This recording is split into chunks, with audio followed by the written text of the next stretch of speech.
high school and you're, I don't know, 15, 16 years old, even earlier than that, sometimes like 14, 13, people ask you, what do you want to do with your life?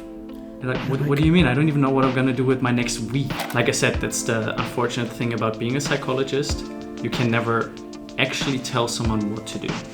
Watching movies, eating a lot. Scrolling. Yeah, exactly. Being on your phone, watching Instagram reels all day long. The escapism, it will catch up with you. Welkom bij aflevering 6 van de podcast. And this one we're going to do in English. It's my first time as a host. Patrick, welcome. Welcome on the show. Thank you so much. Thank you for having me. I don't even know how we met online, but I would say that to the listeners that if we met earlier, we would be besties. Makes my heart warm. Yeah, but I think we share a lot of the same passion, but also the same vision on like mental health, physical health, everything and everything in between. So can you introduce yourself, what you do and why you do it? Ooh, okay. I try to keep it short because I'm a big talker. So I'm Patrick, I'm 29 years old, originally from Germany, moved to the Netherlands in 2015 to pursue psychology, my big love, my big passion. So I studied at the University of Groningen, bachelor and master, and became a sports psychologist. So I work a lot with athletes, specifically with powerlifters and strength athletes, on their performance, but also on well-being, self-esteem, those kind of things. The reason why I got into it, not to get too deep, is one, I love performance. I love seeing athletes excelling at what they do. So for instance, I grew up watching basketball a lot and watching the basketball players just excel at what they do. I was like, there has to be something about them besides their genetics and their training that has to separate them from the rest. So that was really attractive to me. And then why a psychologist? Because I could have done anything, obviously. Growing up, I saw a lot of people suffering mentally, mainly. And for me, that was something that even as a child, I was just, it broke me. I was like, I can't sit by and do nothing. But if you're a child, you can't do anything about it. Yeah. So I was kind of helpless in that moment. So at one point when I was older, I thought to myself, okay, now I actually have the tools to help people overcome whatever they have to overcome and help them to become a better version of themselves and just end the suffering as much as I can do. So that's like the short version of why I became a psychologist.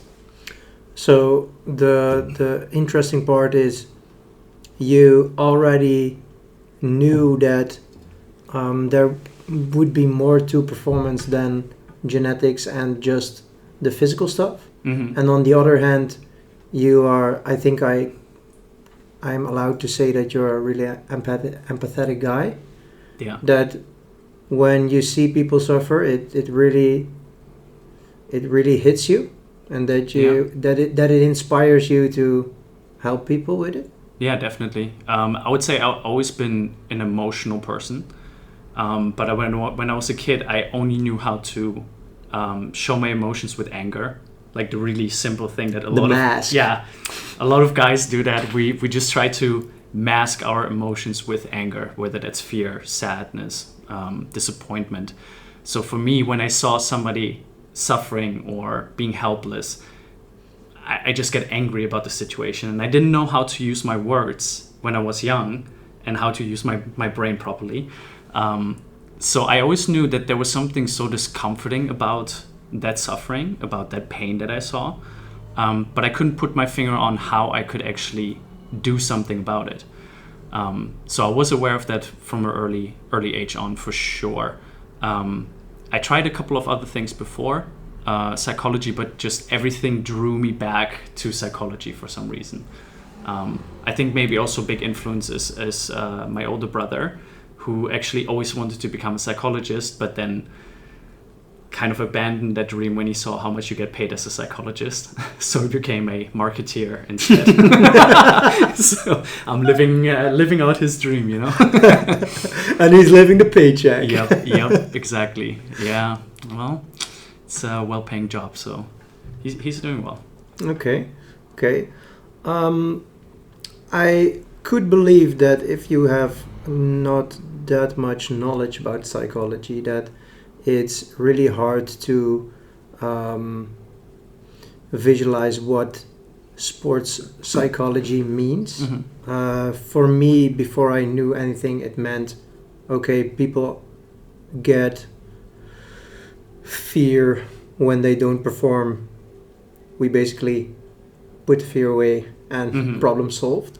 But can you tell the people, and me of course, more about the key components of what you do with people who want to improve their performance, but also I think want to perform well while being mentally healthy? Yeah.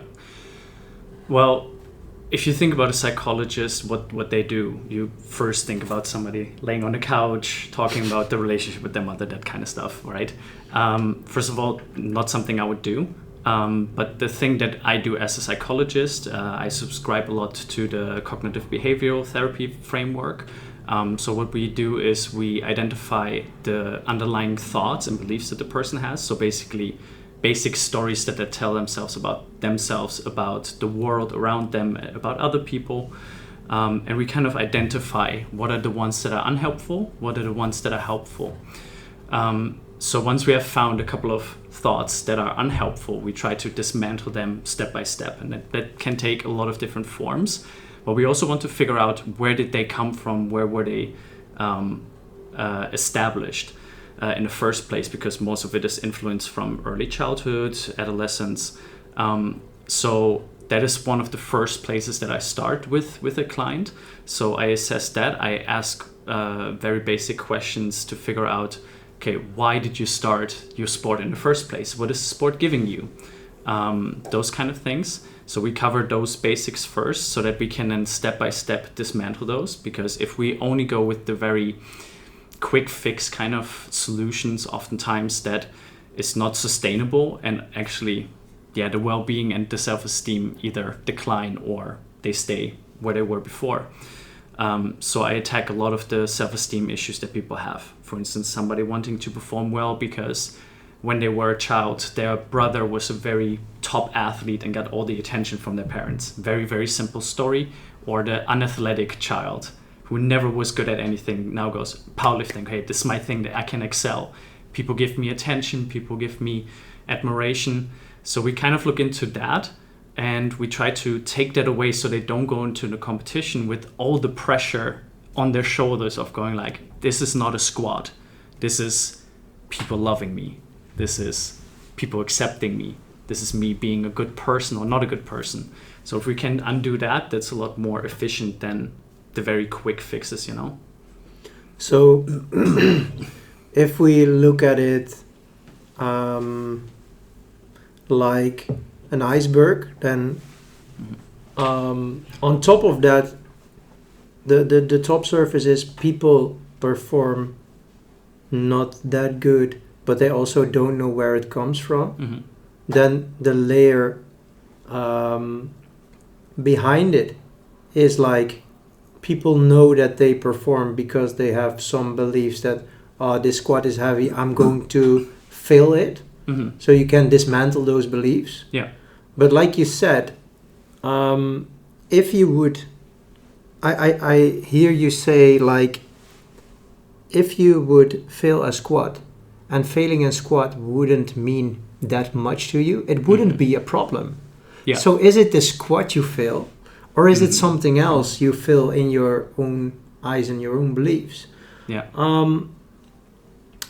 You gave us a few examples where it could stem from. Yeah. But can you give some examples and some theories maybe about why do we care so much about how we perform?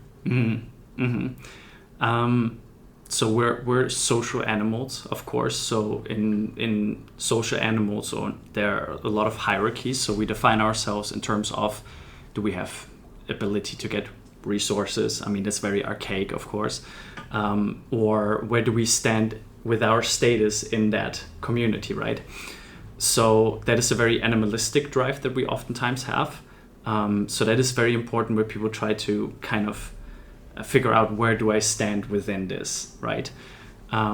So that is oftentimes a motivation to then go for performance, either in sports or when it comes to making money in business, whatever it is. So that is a big driving factor. I think it's something very intrinsic to human beings in general. But I also think it has a little bit of a socialization factor.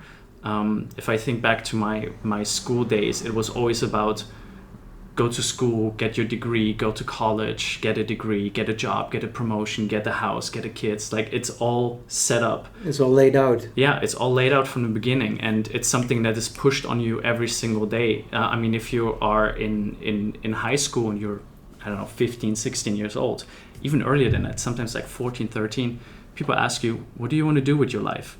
You're like, what do you mean? I don't even know what I'm going to do with my next week. I don't even know what I'm going to do today. I don't know what I'm going to eat. Let me just play football or something. Exactly. So people already put that in your head. You have to know what you're going to do with your life.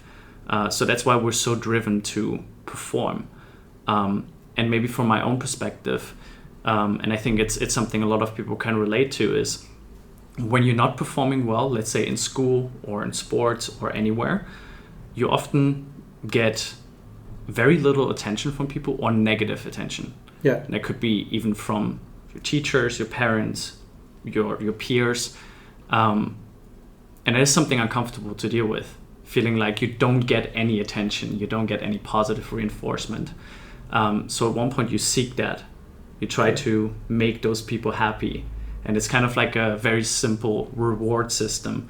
Once you bring home a good grade, your parents go, oh, that's amazing.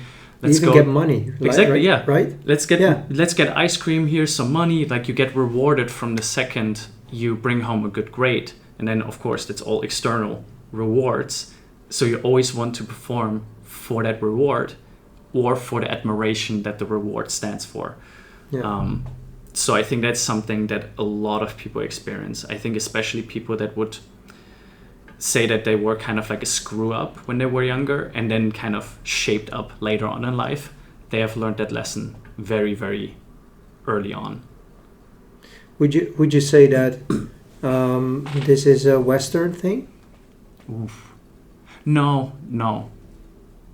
I think it depends. I know in a lot of Asian countries, it's even stronger. Yeah. There you're defined sometimes only through your accomplishments.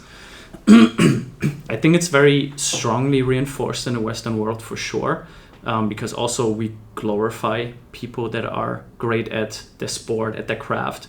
We glorify people that have a lot of money, so we're very materialistic. So I think that's a big one. I would say where there's a big difference is that most Western countries are individualistic, and then most Eastern countries are collectivistic. So collectivism means that you are just a part of a bigger entity, so to say, and you're responsible for playing your part so that the entity is thriving. Whereas individualistic countries are a lot more about, you are almost like the center of the universe, and everything you do is for you and for you only. So one of the biggest differences you could see is in a job environment, for instance. If you go to a company in, let's say, in Asia, and you give someone a raise or a bonus for something, and the rest of the team doesn't receive the bonus or the raise, this person will not take the raise or the bonus, because they say it's disrespectful if I accept this. Whereas if someone here would offer it, you're like, of course. Would brag about it even. Yeah. Oh, definitely. I mean, even to the point where if you get a smaller raise, but it's guaranteed that you make more money than everybody else, a lot more, you would rather take that than making more money overall, but in comparison, you would have like a smaller gap. Yeah. It's really, really trippy. So I think partly it has to do with socialization because of the Western world. Part of it may be different in different places. You said something about the hierarchy. And I think it's we are basically smart animals. Yeah. So it's smart. Yeah. Yes. Smart, quote unquote. But it's normal to compare yourself with others. Yeah. Right. It's normal to ask yourself the question, where do I stand in this group of people? Yeah. But how can we differentiate between destructive comparisons and helpful or inspirational comparisons? Yeah. Once again, I think it's always about the story that's behind the comparison. So when we compare ourselves to someone, we can always compare either upward or downward. So when you compare upward, it's with somebody who's better off than you. Downward is with someone who's worse off than you. And then based on the upward or downward comparison, we also go through what we call appraisal process. We just make sense of what is happening. We tell a story to ourselves. And based on that story can either be interpreted as a threat or inspiration. So something that's very fascinating, actually, one of the studies that they have done is they have done a study on women with breast cancer. So they done a study with women who were diagnosed with breast cancer, and they looked at the recovery rate of those patients, and they have seen also how they compare themselves to other patients. So what they saw is that the women who have compared themselves upward with other patients and saw that as an inspiration, hey, look how well she's doing, she's going to recover so quick, maybe I can do the same. And saw the downward comparison, women that were worse off than them, as kind of a source of gratitude. Oh, I'm so happy that I'm better off. I'm so happy that I'm not in that position. They recovered way faster than the women who were seeing upward comparison as a threat and were seeing downward comparison as something, oh my God, this could be me. So there are a lot of ways where we can see that even your physical health can be dependent on your upward or downward comparison. So within performance, within psychology, what we oftentimes do with people that have trouble with comparing themselves to others in terms of a threat and not as an inspiration, we often broaden their horizon in the way they compare themselves to others. So as an example, let's say somebody compares themselves with somebody who is bigger and stronger than them. What we do is we go away from being so big and strong and we ask, what makes a good person? Because the underlying thought is, if I'm not as big and strong as that person, I'm not as good. So that's the core cognition we work with. And then we usually ask, what makes a good person? Can you come up with an example? Let's say somebody would say, Ricky is a good person. I know he is passionate. He has a lot of empathy for people. He's very kind. So we take all these characteristics and we ask them, okay, someone who is a really terrible person, what characteristics do they have? Oh, they're very rude. They're antisocial. And we let them score these people on those dimensions and let them self-score on the dimensions. We call it multidimensional evaluation. And based on that, we can see that oftentimes the person that saw themselves as not good enough scores closer to the person that they see as amazing than the person that they see as terrible. So all of a sudden we switch them away from you're not big and strong enough, therefore you're not good enough, to hey, you are kind, compassionate, you are loving and caring. So there's a lot more that they can draw from that is stable over time rather than fleeting, so to say. So that's one intervention we oftentimes use. Interesting. So is being big and strong, is it also on the questionnaire? No, we usually try to go away from everything that is, like I said, more fleeting and more external. We always try to look into more internal factors. But I could imagine when someone puts a lot of time, energy, everything investment-wise in their sports, that a client of yours could say, like, okay, I can see that I'm compassionate and empathetic and everything, but he's still big and strong, and that's what I want. Mm-hmm. So when someone's very invested in their sport, maybe even like a little bit of compulsive even. How would we manage that then when someone has only eyes for the things they want to achieve, even though the things they want to achieve may be destructive in the first place? Yeah.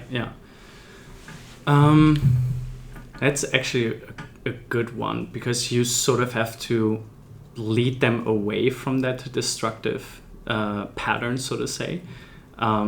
And that is really, really difficult because people have a mind of their own. They don't want to always follow the advice that you have laid out. But I always ask someone, the sport that you're doing, what does it give to you?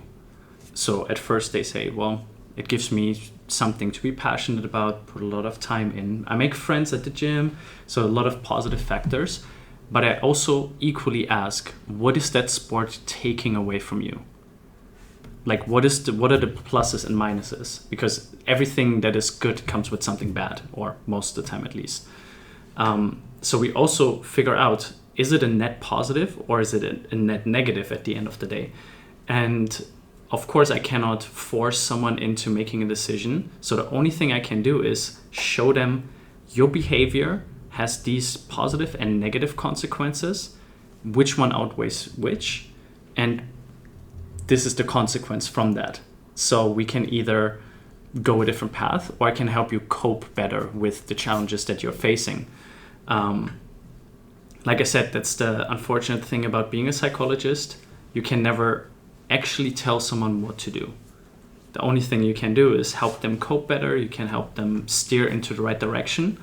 But you can never say, you have to do this, because it has to come out of their own conviction, so to say. Yeah. So that's a little bit of a more difficult one. But I certainly had that before, where I had a client who said, this sport takes away more than it gives me. And we talked through, okay, what is the consequence of you quitting? What is the consequence of you staying? Which one is more painful for you? And she ended up quitting the sport for the time being, and was really happy with the decision. So that's how I approach it, at least. I feel like that you work a lot with powerlifters. Mm-hmm. I feel like a lot of people start with powerlifting at a young age, and it's increasing, like children of 14, 15 years starting powerlifting now in the Netherlands. I feel like that the people who are like fleeing from problems with powerlifting are the ones that work the hardest in the beginning, because they have a lot of pain, so the motivation is high, but then create like an identity full of powerlifting only. Yeah. So I'm not really the child, the student, the friend anymore. I'm only the powerlifting because I'm in my day-to-day life only occupied with food because performance, training because of performance, sleeping because of performance. Yeah. And I see a lot of those people, and then I think maybe the best thing for your mental health would be quitting powerlifting, solving issues you have, and then when you still are passionate about powerlifting, do it out of love and passion, and you will eventually be even more successful than you were before. Oh, 100%. If someone says, I'm going to the gym to slay my demons, I'm like, okay, you don't need a gym, you need to go to therapy. And that's not even, it's not even like a slight at them or this, I'm just kind of like, that's how it is. Yeah.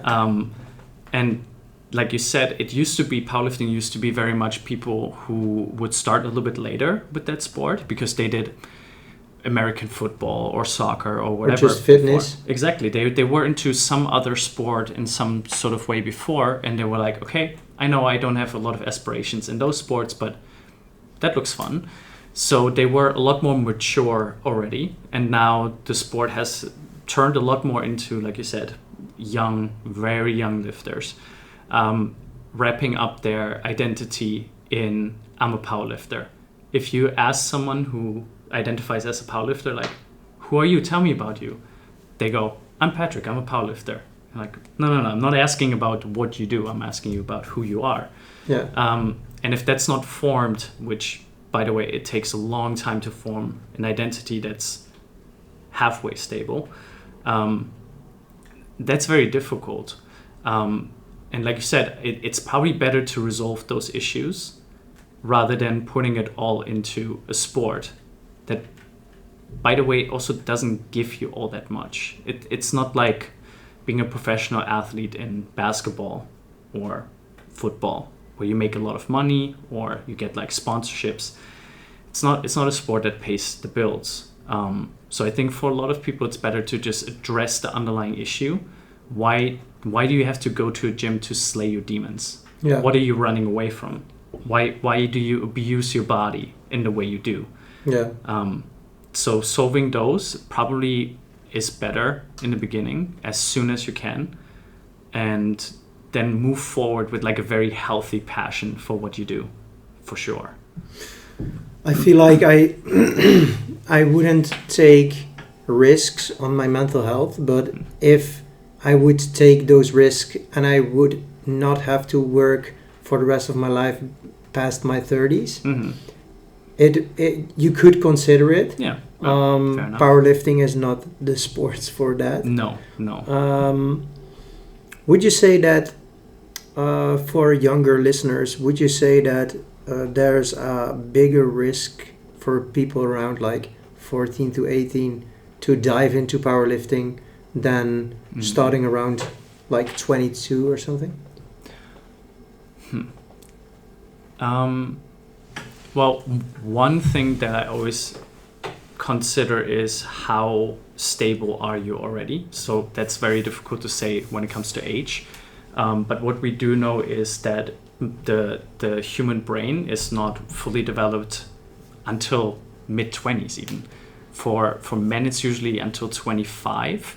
That's when the prefrontal cortex is completely developed, which is the part that's responsible for logical reasoning, decision-making, those kind of things.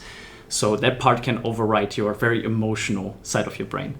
So I think it probably is better if you're a little bit older and you're already developed your brain is fully developed, but you're also fully socialized to then dive into those kind of sports. The thing that I have to say though is I do believe that sports keep a lot of kids out of trouble. Mm-hmm. And that's something that I think is very, very important that I see with a lot of sports, where you can either go out with your friends and drink or can cause trouble or whatever. There are a lot of opportunities for young people to do what they want. Rather do something that you're passionate about and something that has some sort of positive effect on you, rather than getting into trouble, then go powerlifting. I think that's definitely a good one. But I think for most people, probably the danger, quote unquote, is definitely a lot higher. And I would say there is also a lot more peer pressure on that age. So young people are more influential, I'd say. Mm-hmm. So it makes it easier to get drawn into powerlifting for the wrong reasons, I think. Yeah. I think it's with a lot of sports to be drawn in for the wrong reason, because it's one thing that I see with sports in general is it gives you a sense of camaraderie. Yeah. In powerlifting, because it's an individual sport, maybe a little bit of a different thing, but you're still part of that community. But I know it gives people that sense of belonging, which I think is super, super important. And a lot of times people that go into these individual sports have oftentimes felt more like outsiders, not really fitting in. And for the first time, they're around people that see the world the same way they do. I think in general, this is a very general thing, not for powerlifting or any other sport considered. I think in very, very general terms, resolving underlying issues that you have, whether that is trauma, whether that is unhelpful cognitions that you have, emotion regulation issues, to solve those as early as possible is probably the way to go in across the board, I would say. Because if you solve it earlier on, it's not so hardwired into your brain. Basically, you have not gone through the same cycle over and over and over, and probably you end up making better decisions overall, and not only in your sport but in your relationships. I mean, very, very influential relationships. How you treat yourself, because a lot of people only know how it is to punish themselves, and they reenact that punishment over and over and over because they've never learned how to be compassionate and kind to themselves. So those are some things, patterns in general, that I would urge everyone to resolve, honestly, whether that is a powerlifter, football player, soccer player, musician, whatever that is. Well said. So you basically said, like, the last part you said, like, solve the big things in your life that would drown you mentally. So you would make a choice of sports out of passion and intuition instead of fleeing from those problems. Yeah. Could I conclude that? Yeah, I think so. Always know what your reason for your decision is. Yeah. And in this case, make the decision out of good intentions of I want to do this because I'm passionate about it, or I want to have a better life, whatever your motivation is. But if the motivation is to escape from something, that's always, I think, a very bad pattern to engage in. And I think in general, escapism is something that we all struggle with. Whether that is jumping headfirst into a new show, watching movies, eating a lot, scrolling. Exactly, being on your phone, watching Instagram reels all day long. The escapism, it will catch up with you. Over the time that I've been coaching people, you see over and over, you can escape as much as you want. It will always catch up with you. Always. Like, you never get away with just fleeing from your problems, because it gets worse over time. Of course, within escapism, there are less destructive methods than others. Of course, some people go with drugs, for instance. Definitely a lot worse than going to the gym and hitting the weights, of course. So there are gradients of it. But I do think overall, approaching those issues, resolving them, and then looking, am I still passionate about this? Is this still something that I want to pursue, want to do for the rest of my life, or at least for the time being? I think it's a good strategy to go with, for sure. Okay. Do you have a few red flags for the listeners that maybe are in doubt if their relationship with performance is okay or harmful? Okay, I think a couple of those would be, if you have a bad workout, what is your self-talk like? What is the first instinct that pops in your head? And how long does this voice, so to say, stay? So if your first instinct is to say, oh, you're stupid, you're just a piece of shit, you suck, like really, really aggressive, punishing voice, that's a red flag. Because that means you attach your whole identity, your whole self-worth on how you did in a sport. Of course, if it's something that happens in the moment and it doesn't stay for a long time, afterwards you go like, no, I'm a great person, I'm totally fine, everything's okay. All right, just move on. But if it's something that persists over time, for a long time, definitely a red flag. That would be a big one. I would say if your whole life just revolves around your next training, or competition. Next training, next competition. Everything is just, this is it. This is my whole existence. Over identifying with your sport, that's a big red flag for sure. I think in general, how much it impacts your emotional stability. Because I know people who say, if I have a bad workout, it ruins my entire day or week. Yeah. If it ruins your day for 20 minutes, an hour, That's totally fine. Yeah. You're a human being. Emotions are still more than allowed, more than welcome, even the unpleasant ones. But if it ruins your entire week, that's a red flag. I think if you start isolating yourself a lot because of the sport you do, saying I cut out all the friends that I have and who are not in the sport. Exactly. Yeah.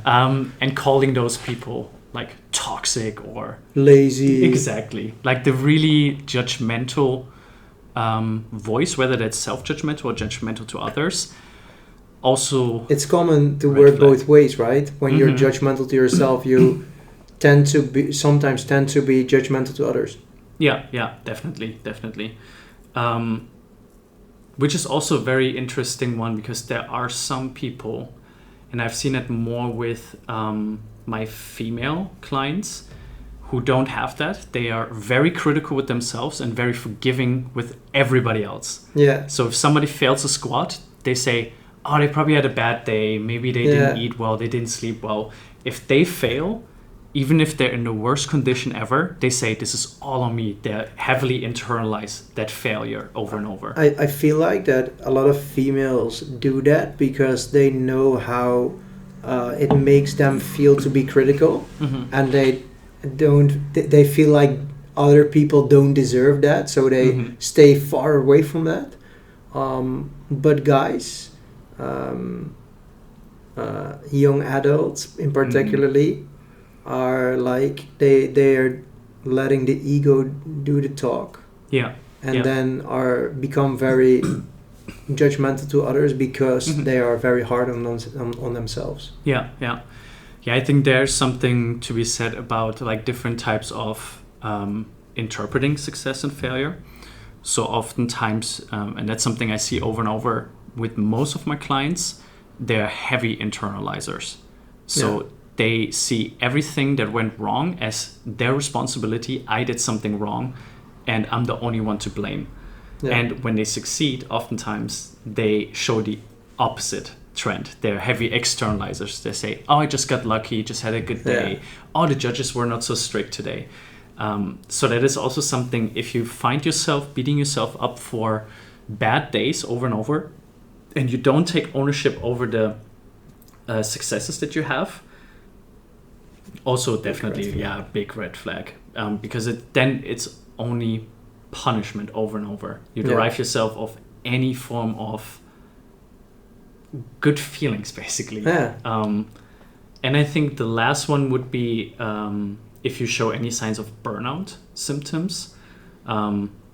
So for instance, being very lethargic, not motivated at all to go to the gym, letting go of social obligations or normal obligations like personal hygiene, those kind of things. I think that's a major red flag as well.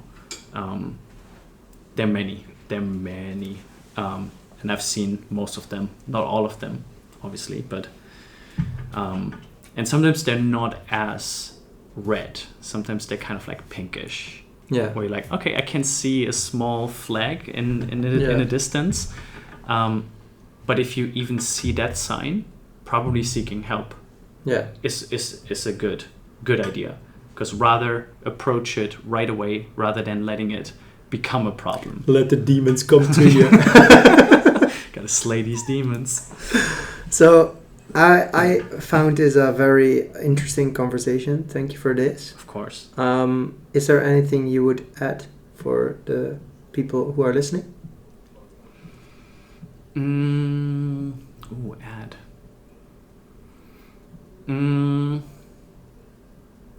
I do think the one thing I want to add, and that's something I want to make sure to always emphasize, is one, there's no shame in seeking help. Actually, it's probably the most bravery. It's brave. Like it's courageous to ask for help. And I think especially, I don't know how you are, but in my generation, the way I was raised was don't ever ask for help. And it's really destructive. So there's no shame in seeking help at all. Then the second one would be when you open yourself up to the opportunity to become better, not in your performance, but as a human being, you really have to fully commit. There's no 1 foot in, 1 foot out. So during a session that I would have with a client, we go deep, and there are tears very frequently, and you should be open for that, because there's also, once again, nothing wrong with showing those emotions, because emotions are part of normal life. We're all very emotional. And once again, the last one would be that I would add is, if you see some sort of red flag, even if it's pink, even if it's very faintly pink, go and reach out. Yeah. Because you will, over the long term, thank yourself that you don't have to go to therapy for a year or years on end, or have to be on medication, which is also nothing wrong with that. But we would rather not. Not. So if you can work with someone before it becomes a huge problem, seek help. Whether that's me, whether that's you, whether that's anybody else, doesn't matter. Yeah, beautiful. Where can the people find you? Of course, on Instagram at _true_Patrick. I will link it in the description. Nice. Always putting out the fire content, of course. I agree. If I may say so myself. Yeah. And for the rest, of course, you can always contact me via patrickprojectikigai@gmail.com. And you can also just schedule consultations with me. So I do free consultations that take usually around an hour. So if you are ever interested in working with me or seeking help, even if you just want to take advantage of that free hour, totally fine. No harm done. Yeah. Afterwards, you will know a lot more. You have a lot more insight. And I think I would urge everyone that even has the slightest doubt to just have a conversation. There's nothing wrong with that. You can't go wrong with a good conversation, right? 100%. Thank you for being here. Of course. Thank you for listening, and see you in the next one.